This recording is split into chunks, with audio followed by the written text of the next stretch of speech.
Shalom, puji Tuhan saudara-saudara. Selamat jumpa lagi di hari Jumat di acara kebaktian gabungan PDO Immanuel dan PD Moria. Dan sebelum kita memuji dan memuliakan Tuhan, mari kita satukan hati di dalam doa. Mari kita berdoa. Bapa, kami sangat mengucap syukur Tuhan atas segala kebaikan-Mu. Sekalipun dalam lembah kekelaman Tuhan, kami melihat bahwa Engkau selalu menyertai kami. Tidak pernah Engkau meninggalkan kami Tuhan. Kami tahu Tuhan kondisi di luar sana ya Tuhan sungguh kelam. Namun berada di dekat Engkau kami sungguh tenang dan mendapatkan kekuatan baru setiap hari. Kami semakin kuat setiap hari karena Roh Allah bekerja di dalam kami. Kami mengucap syukur untuk semua apa yang Engkau kerjakan dalam kehidupan kami dan akan yang Engkau kerjakan nanti dalam kehidupan kami. Kami melihat ya Tuhan ada perkara besar yang Engkau kerjakan dalam kehidupan kami pribadi dan untuk bangsa ini. Kami mengucap syukur Tuhan. Kami ya Tuhan mau mau memuji dan memuliakan nama-Mu. Kami mau mendengarkan firman-Mu hanya di dalam satu nama Tuhan Yesus Kristus Tuhan. Amin. Saudara-saudara, ayo kita akan memuji dan memuliakan nama Tuhan dengan pujian Tuhanlah kekuatan dan mazmurku.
Hanya dekat Allah saja aku tenang.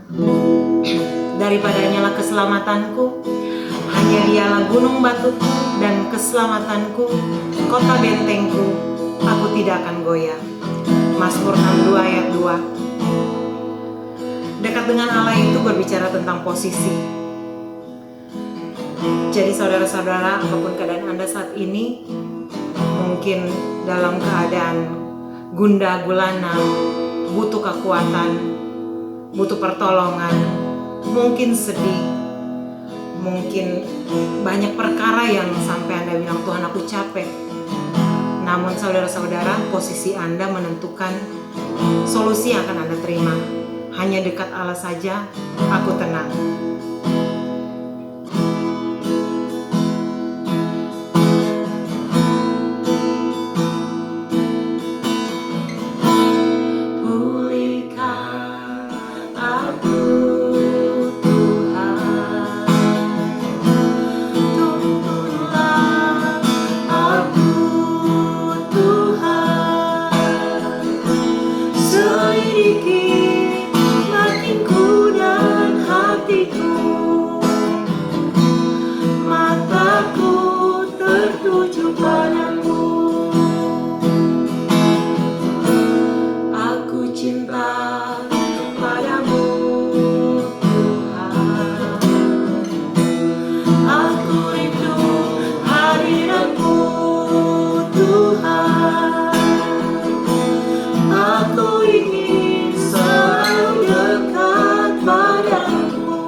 Hanya Engkau satu yang layak disembah. Pada saat kami menyembah-Mu, segala kelepasan, kekuatan, keselamatan, Tuhan, sukacita, kemenangan kami terima. Untuk itu Tuhan, kami mau buka hati kami untuk mendengarkan firman-Mu. Di dalam nama Tuhan Yesus Kristus Tuhan, kami berdoa. Amin.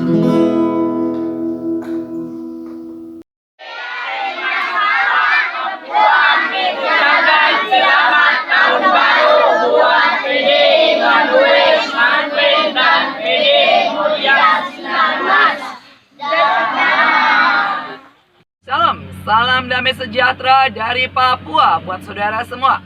Untuk PD Immanuel Smart Friends, selamat Natal, selamat Tahun Baru. Apa kabar saudara semua? Saya percaya saudara kabarnya kabar sukacita, kabar ajaib. Selamat Natal Tahun Baru kepada PD Moria Sinarmas. Halo, apa kabar? Saya percaya juga kabar saudara adalah kabar yang sangat ajaib. Saudara, saya dari Papua ingin menyampaikan firman Tuhan buat kita semua. Saya percaya hari ini akan Tuhan bicara buat kita dan firman ini akan memberkati kita semua. Sebelumnya, mari bersama kita berdoa. Bapa di surga, terima kasih buat semua yang ajaib, buat semua yang dahsyat yang Kau kerjakan di hidup kami. Kami sudah memasuki tahun 2022. Kami percaya Engkau Tuhan yang sama menyertai kami, akan membawa kami di sepanjang tahun 2022 dalam kemenangan, dalam mujizat, dalam keajaiban. Ajari kami terus merespon Engkau dengan manis. Ajari kami melihat Engkau dan bukan melihat keadaan. Ajari kami Tuhan, supaya kami tetap beriman, percaya Engkau dengan segenap hati kami. Tidak percaya kepada suara noise, suara dunia, tapi buat kami percaya Engkau dengan segenap hati kami. Mari bicara di tengah-tengah kami Tuhan. Sampaikan isi hatimu, sampaikan firman-Mu, dan kami minta Roh Kudus Engkau bekerja dan bergerak. Engkau yang berbicara di tengah-tengah kami, supaya firman ini dapat disampaikan dan firman ini dapat dimengerti oleh kami semua. Di dalam berkat nama Tuhan Yesus Kristus kami berdoa dan mengucap syukur. Amin, amin, amin. Saudara, hari ini tema firman Tuhan adalah jangan curiga dengan Tuhan. Yang terambil di dalam kitab Keluaran pasal yang ke-14 ayat yang ke-11 sampai dengan ayat yang ke-14. Firman Allah berkata seperti ini. Dan mereka berkata kepada Musa, apakah karena tidak ada kuburan di Mesir, maka engkau membawa kami untuk mati di padang gurun ini? Apakah yang kau perbuat ini terhadap kami dengan membawa kami keluar dari Mesir? Bukankah ini telah kami katakan kepadamu di Mesir, janganlah mengganggu kami dan biarlah kami bekerja kepada orang Mesir. Sebab lebih baik bagi kami untuk bekerja pada orang Mesir daripada kami mati di padang gurun ini. Tetapi berkatalah Musa kepada bangsa itu, janganlah takut, berdirilah tetap dan lihatlah keselamatan dari Tuhan yang akan diberikannya hari ini kepadamu. Sebab orang Mesir yang kamu lihat hari ini tidak akan kamu lihat lagi untuk selama-lamanya. Tuhan akan berperang untuk kamu dan kamu akan diam saja. Saudara yang kekasih, ini adalah dialog antara bangsa Israel dengan Musa. Di sini terjadi perbantahan dari orang Israel kepada Musa. Kenapa, saudara? Ini adalah posisi mereka sangat ketakutan. Karena di belakang mereka ada orang Mesir yang mengejar mereka. Alkitab mencatat ada 600.000 kereta kuda yang ada di belakang mereka. Dan jujur saja kalau kita lihat di Alkitab, betapa bangsa Israel sangat gemetar, sangat ketakutan. Karena mereka sangat takut kehilangan nyawa mereka. Dan mereka lupa apa yang dijanjikan Tuhan pada hari-hari sebelumnya. Mujizat yang Tuhan buat pada waktu-waktu sebelumnya. Bagaimana Tuhan memberikan mereka tanah Goshen. Di seluruh Israel terjadi sebuah kelaparan yang mengerikan. Maka bangsa-bangsa dia katakan di Alkitab, seluruh dunia itu datang ke Mesir untuk mengambil ataupun untuk meminta ataupun membeli makanan.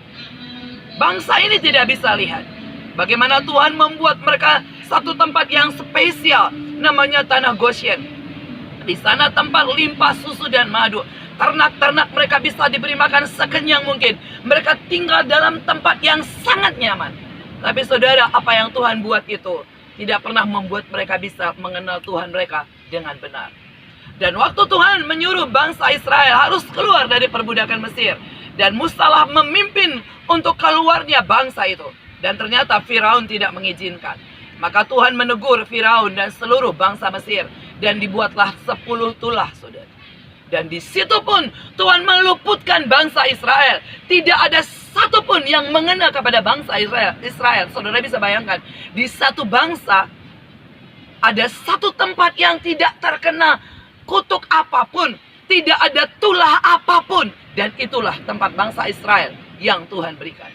Saudara, bangsa ini pun tidak bisa melihat.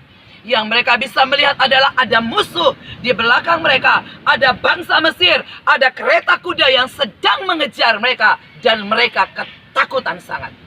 Saudara, seringkali kita seperti bangsa Israel. Melihat keadaan, melihat persoalan, melihat penyakit, melihat pekerjaan, melihat bos kita, melihat bawahan kita bereaksi yang salah. Yang kita lihat adalah kelemahan mereka. Yang kita lihat adalah kekurangan mereka. Yang kita lihat adalah bagaimana mereka menegur kita. Yang kita lihat adalah bagaimana hidup mereka yang tidak benar. Yang kita lihat semua yang tidak benar. Maka kita mulai mempertanyakan Tuhan di hidup kita. Hari ini di 2022, apa yang menjadi pergumulan saudara? Kalau 2021 saudara sudah doa puasa. Tapi toh di Januari 2022 saudara belum melihat itu. Jangan menyalahkan Tuhan. Tapi ingatlah seluruh kebaikan Tuhan di 2021. Berapa kali Dia meluputkan saudara dari maut. Berapa kali Dia membela perkara saudara. Berapa kali Dia mencintai saudara ketika saudara tidak menginginkannya. Berapa kali Dia tetap menyodorkan dirinya untuk saudara kembali datang kepadanya. Berapa kali Dia menyatakan kemuliaan, cinta, anugerah, kelimpahan begitu banyak. Jangan membuat kita kecewa di 2022. Tapi mari lihat kebaikan Tuhan. Mari lihat cinta Tuhan. Mari lihat kemurahan Tuhan. Dan mereka berkata apa saudara kepada Musa? Dan mereka berkata, Musa, kenapa engkau bawa kami keluar dari perbudakan itu? Musa, apakah kamu mau bunuh kami di padang gurun ini? Saudara, seringkali kita seperti ini curiga dengan Tuhan. Ketika kita punya persoalan, ketika kita punya masalah, kita mencurigai Tuhan. Seolah-olah Tuhan ingin membunuh kita. Seolah-olah Tuhan membenci kita. Seolah-olah Tuhan mau mengutuk, menghukum kita. Seringkali kita merespon seperti ini. Tapi mari kita belajar, saudara. Tidak melakukan yang sama seperti bangsa Israel. Mereka nggak tahu apa yang Tuhan sedang siapkan di depan mata mereka. Apa yang Tuhan mau buat di depan mata mereka. Saudara, kita akan belajar. Mereka katakan lagi apa kepada Musa? Mereka katakan, ngapain bawa kami keluar dari Mesir? Lebih baik kami bekerja di Mesir daripada kami mati di padang gurun. Saudara, persungutan demi persungutan bangsa Israel itu keluar dan tidak menghargai Musa sebagai pemimpin sedikit pun. Saudara, saya mau ingatkan saudara, mari berhati-hati dengan mulut kita. Dan saudara, apa yang terjadi kepada bangsa Israel dari kitab Keluaran, saudara baca bagaimana mereka terus bersungut-sungut, kecewa, marah, menuntut Musa. Bahkan mereka mau melempari Musa. Betapa mereka bencinya kepada pemimpinnya. Saudara, dan mereka selalu berkata, ngapain bawa kami keluar? Kamu mau bunuh kami di padang gurun ini? Kamu mau bunuh kami di padang gurun ini? Saudara, kalau saudara pelajari Alkitab, apa yang mereka ucapkan di mulut mereka itu benar-benar menimpa mereka. Satu angkatan ini Tuhan habisi di padang gurun. Karena apa? Mulut mereka, sungut-sungut mereka sampai ke tahta Tuhan. Mari saudara berhati-hati. Jangan mencurigai Tuhan dalam apapun yang sedang saudara hadapi. Apapun yang sedang saudara alami. Tetapi Musa tetap menguatkan mereka dan berkata, jangan takut. Berdirilah tetap dan lihatlah keselamatan dari Tuhan yang akan diberikannya hari ini kepadamu. Sebab orang Mesir yang kamu lihat hari ini tidak akan kamu lihat lagi untuk selama-lamanya. Saudara, Musa tetap menguatkan mereka bahwa bangsa Mesir yang mengejar mereka dan ingin membinasakan mereka. Dan Musa berkata, hanya hari ini kamu lihat mereka. Tuhan akan melenyapkan mereka. Tuhan akan menghapus nama mereka. Tuhan akan menghabisi mereka. Bahkan mereka tidak tahu apa yang akan terjadi. Saudara, seringkali Tuhan gak ngomong sama kita dari A sampai Z tentang hidup kita. Oh, kamu ke sini, kamu ke sini, kamu ke sini. Tuhan gak ngomong dari A sampai Z, saudara. Dan itu saya alami di Papua. Waktu saya berdoa di Bekasi, Tuhan cuma bilang, kamu akan seperti laser yang akan menembus tempat demi tempat. Saya berpikir, laser itu seperti apa? Dia seperti cahaya yang bisa tembakannya sangat jauh. Ya, hutan-hutan bisa ditembusi ke ujung, saudara. Saya cuma tahu seperti itu. Dan benar, saya lihat selama di Papua, kurang lebih dari 2 bulan ini, saya melihat hidup saya seperti laser Tuhan. Sungguh tidak ada pintu yang tertutup. Ada satu tempat, saudara, yang orang lain berkata itu di Dogiai, saudara, Kabupaten Dogiai. Ada satu tempat yang ingin kami pergi ke daerah Dogiai. Orang-orang bilang, Bu, jangan pergi ke sana. Itu daerah ataupun zona merah Di sana tempat garis keras. Kalau ibu mau ke sana sama tim mau ke sana, harus cari tentara, polisi atau siapapun lah yang bisa menjamin hidup ibu. Kalau tidak Bu, saya sarankan jangan injak daerah itu. Oke, saya simpan di hati saya. Saya tanya lagi orang lain, orang yang sama berkata, jangan Bu, itu daerah keras, itu zona merah, ibu nggak bisa masuk, jangan sampai ke sana. Saya simpan dalam hati saya. Ada lagi yang berkata, jangan Bu, bahkan orang yang mau mengantar kami pun berkata, dia nggak berani bawa kami. Bahkan di hari itu saudara, dia mau minta pulang ke kota Kenabire karena tidak mau mengantar kami. Saya bilang, nggak apa-apa. Saya bilang, saya perkuat tim. Saya bilang, oke, di pagi hari kita berdoa. Orang semua bilang tidak boleh ke daerah itu. Tapi kita jelas Tuhan bilang, kita akan seperti laser. Kita akan menembusi tempat yang nggak mungkin. Sekarang kita cuma bisa berdoa, kita berperang sampai kita bisa menembus tempat itu. Ya, walaupun hari itu kami harus mempertaruhkan nyawa kami. Oke, kami berdoa pagi itu, saudara. Orang yang selama ini mengantar kami itu ada di kamar sebelah dan dia tidak ikut berdoa. Hari itu pagi itu kita perang semua di dalam nama Tuhan, semua kita berdoa di dalam nama Tuhan Yesus. Hari ini terbuka. Kami kerahkan malaikat, segala macam kami berdoa, saudara. Begitu amin, saudara. Kami akan merencanakan perjalanan itu lusa. Dan tiba-tiba orang yang tidur di sebelah yang saya sebutkan tadi, dia hampiri saya. Dia bilang, Bu, maafkan saya. Saya tidak jadi pulang ke Nabire. Saya akan mendampingi ibu ke zona merah itu. Saya bilang, kamu berani? Kamu nggak takut? Nggak apa-apa kalau kamu tinggalkan kami. Saya percaya Tuhan yang membawa kami ke sini. Tuhan akan membawa kami masuk ke daerah-daerah yang dia mau. Bukan kami mau, tapi Tuhan mau. Dia bilang, enggak Bu, saya akan dampingi ibu. Akhirnya saudara, dia nggak jadi pulang ke Nabire. Oke, di hari itu kami pergi, saudara. Tidak ada orang yang kami kenal di daerah itu. Tidak ada satupun yang kami kenal. Dan kami harus tunggu perahu itu 2 jam di bawah terik matahari yang sangat panas. Kalau saudara ke Papua, saudara akan nikmati panas terik itu mungkin kalau saya bilang 2 kalinya Jakarta, saudara. Dan itu tanah gambut, tanah rawa, yang nggak ada satu biji, satu pohon pun nggak ada. Dan itu kami berjemur menunggu speedboat itu 2 jam, saudara. Itu semua kami hangus, semua. Kami berenam pergi, semua kami hangus. Dan yang paling parah saya. Dan itu nggak jadi masalah, saudara. Kami pergilah ke daerah yang saya katakan tadi, zona merah. Yang ajaib sangat terjadi. Begitu kami masuk di daerah itu, saudara. Saudara percaya tidak? Tidak ada orang dewasa yang mendekati kami. Kami bisa masuk ke daerah itu. Ke daerah ada sekolah. Kami buat acara di depan sekolah. Kurang lebih dari 60-70 anak itu berkumpul. Saudara, kami langsung bikin acara, kami bikin games. Kami ada anak yang khotbah, ada yang bawa pujian. Sampai selesai. Tidak ada satupun manusia yang menyentuh kami. Saya bilang, Tuhan ajaib. Kami memberi makan mereka, sangat ajaib. Setelah itu kami mau pulang, saudara. Mau menunggu speedboat. Dan apa yang terjadi, speedboat nggak ada. Dan kami juga tunggu 2 jam lagi di tepi laut, saudara. Dan nggak ada speedboat.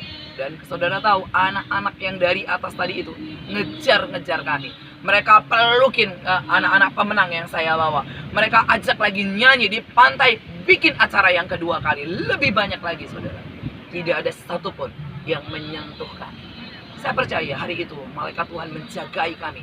Bahkan mungkin Tuhan juga bersiaga menjaga kami. Maka tidak ada yang menyentuh kami.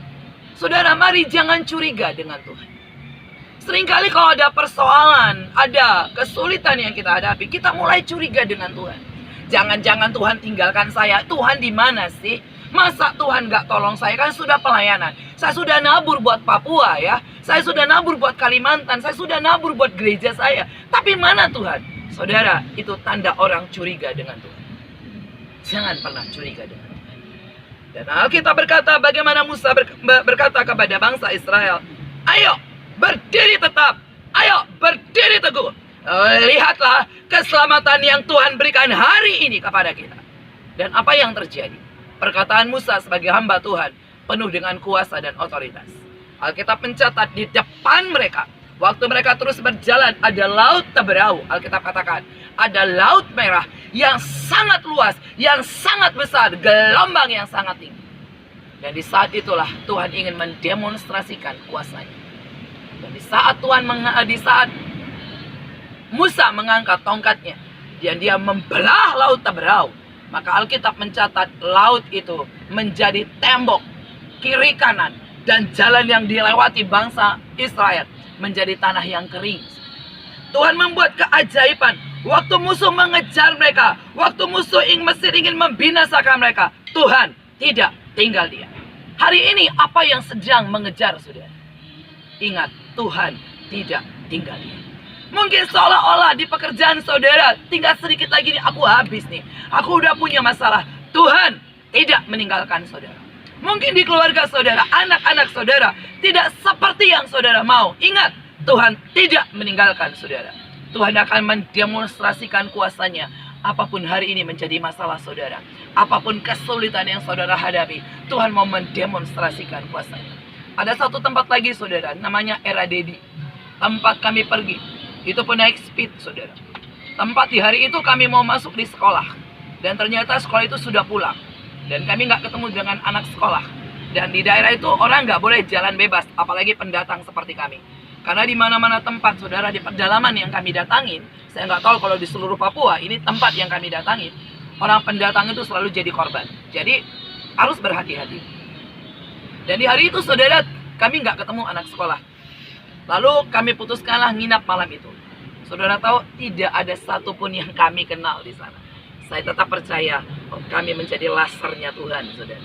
Dan kami melobi satu tempat pemukiman guru-guru pendatang, saudara. Ada dari Sumatera, ada dari Kalimantan, ada dari Nias, ada dari Maluku.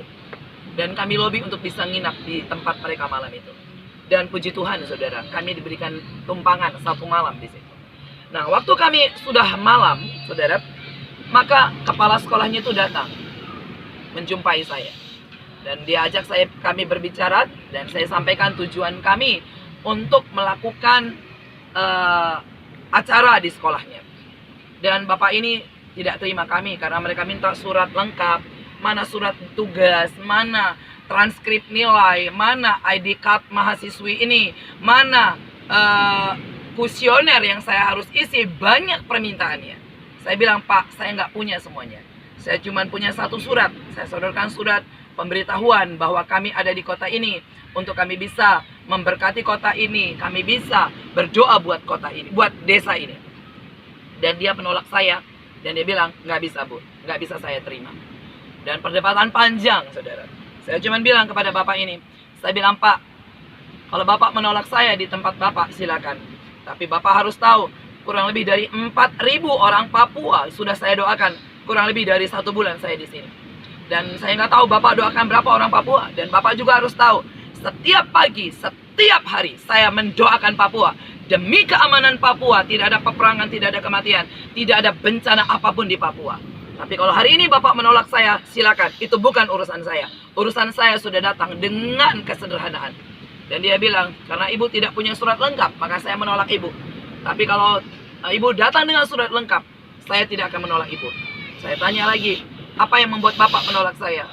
Ya, karena dia bilang, ada banyak pengajaran sesat datang tanpa surat. Lalu saya bilang, bapak nggak baca, bapak nggak lihat di entertain, bapak nggak lihat di koran, di HP, bapak nggak bisa lihat apa yang terjadi. Orang-orang yang pintar membuat surat, justru mereka adalah penipu-penipu besar. Mereka adalah orang-orang yang bisa memutarbalikkan keadaan. Tapi bapak nggak bisa lihat kami sebagai orang-orang yang tulus. Dengan kesederhanaan kami datang mau memberkati anak-anak sekolah di sini. Terserah bapak. Kalau bapak menolak saya, silakan. Dan malam itu saudara, dia berkata, oke, kalau begitu, saya akan terima ibu untuk bisa mengajar di sekolah kami. Dan ketika kami ngajar di sekolahnya, saudara, apa yang terjadi? Lawatan terjadi sangat ajaib. Bapak ini belum bisa terima kami dengan segenap hati. Saya tahu di roh, dia belum bisa terima. Tapi karena sudah debat malam itu, mau nggak mau dia serahkan anak-anak itu ke tangan kami. Dan di hari itu saudara, anak-anak itu dilawat Tuhan. Mereka nangis, mereka bersuka cita. Mereka nangis ketika didoakan. Dan bapak ini belum pernah seumur hidup lihat yang seperti itu. Dan di ujung acara itu, dia malah berkata, minta maaf. Di depan seluruh murid-muridnya, dia minta maaf kepada kami. Dia bilang, saya salah paham. Ternyata mereka datang dengan sangat tulus memberkati kalian semua. Tapi saya sudah menaruh curiga lebih dulu. Jangan curiga dengan Tuhan, saudara. Seringkali kita juga bertemu dengan seorang seperti bapak ini. Mencurigai, menuduh segala macam. Tapi sekali lagi, jangan curiga dengan Tuhan. Waktu saudara lihat kesulitan, waktu saudara lihat penyakit, waktu saudara lihat apapun yang tidak mendukung saudara, jangan curiga dengan Tuhan. Ingat, Tuhan sedang mengatur strategi untuk memberikan kemenangan kepada saudara.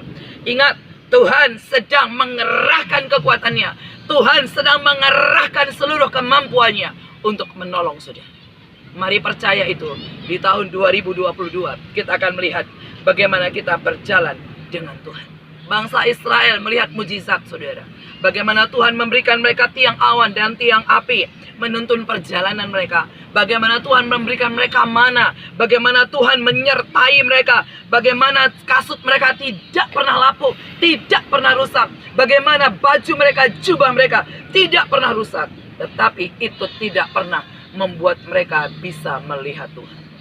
Saya berdoa ini tidak ada dalam hidup saya dan saudara. Lihatlah Tuhan dengan segala kebaikannya. Lihatlah Tuhan dengan segala kemurahannya. Sekali lagi, waktu ada musuh mengejar saudara, ingat, Tuhan akan berperkara dengan saudara. Ayat yang terakhir dikatakan, Tuhan akan berperang untuk kamu dan kamu akan diam saja. Saudara, apa yang Tuhan janjikan, ya dan amin buat kita. 2022 akan ada begitu banyak peperangan. Peperangan di dalam alam roh, peperangan di alam nyata, peperangan di hidup kita, di pekerjaan kita. Kita akan lewati itu. Kita nggak bisa menghindar itu, saudara. Tapi satu perkara janji Tuhan buat kita di sepanjang tahun ini. Tuhan yang berperang menggantikan kita. Maka kita akan diam saja dan melihat kemuliaannya, melihat kerajaannya ditegakkan atas hidup kita, melihat keselamatan yang dia janjikan, melihat berkat yang berlipat ganda, berlipat ganda, berlipat ganda yang dia berikan buat hidup kita. Tanpa terkecuali, kita akan diberkati oleh Tuhan. Mari jangan curiga dengan Tuhan. Mari tetap percaya, pegang teguh kebenarannya, dan jangan pernah bergeser dari dia. Puji Tuhan, biar firman Tuhan ini menjadi berkat buat kita. Dan saya mau berdoa, dan saya percaya setiap kita hari ini akan mengalami keajaiban demi keajaiban bersama dengan Tuhan. Bapa di surga, terima kasih buat anugerah-Mu. Kami percaya Engkau Tuhan yang akan menanamkan firman demi firman demi firman yang kami dengar. Dan itu bukan sesuatu yang hanya kami dengar, tapi kami percaya Engkau menggenapkannya atas hidup kami. Jangan biarkan kami mencurigai Engkau, Tuhan. Kalau hari ini kami punya persoalan, jangan biarkan kami mencurigai Engkau. Tapi buat mata kami seperti mata Musa yang melihat kemenangan yang ajaib yang Kau siapkan. Buat hati kami bereaksi seperti hati Musa yang meneguhkan hatinya dan berkata, persoalan hari ini yang kamu lihat, besok tidak akan kamu lihat lagi. Buat kami punya iman yang sama, Tuhan, supaya kami merespon segala sesuatu dengan manis. Engkau memberkati semua yang kami bisa mendengar, yang bisa mendengar firman-Mu hari ini. Biar berkat yang ajaib Kau turunkan dalam hidup kami. Pengertian yang luar biasa Engkau alirkan kepada kami, kepada seluruh keluarga kami, kepada setiap pribadi kami. Engkau yang beracara, Tuhan. Engkau yang memberkati PD Immanuel Smart Friend. Engkau yang memberkati PD Moria Sinar Mas, Tuhan. Berapapun hari ini jumlah dari persoalan hidup mereka, sekali lagi biar Engkau menyatakan diri-Mu. Engkau yang berperang menggantikan mereka. Terima kasih Tuhan. Biar berkat yang terbaik, berkat dari Allah Bapa, Allah Anak, Allah Roh Kudus, turun atas setiap hidup kami. Berkat mujizat keajaiban, berkat pelipat gandaan, berkat kesehatan, berkat kekuatan, berkat keajaiban terjadi di sepanjang hidup kami. Biar semua berkat yang terbaik ini jadi genap dan tuntas dalam hidup kami. Di dalam nama Tuhan Yesus Kristus. Amin. Amin. Amin.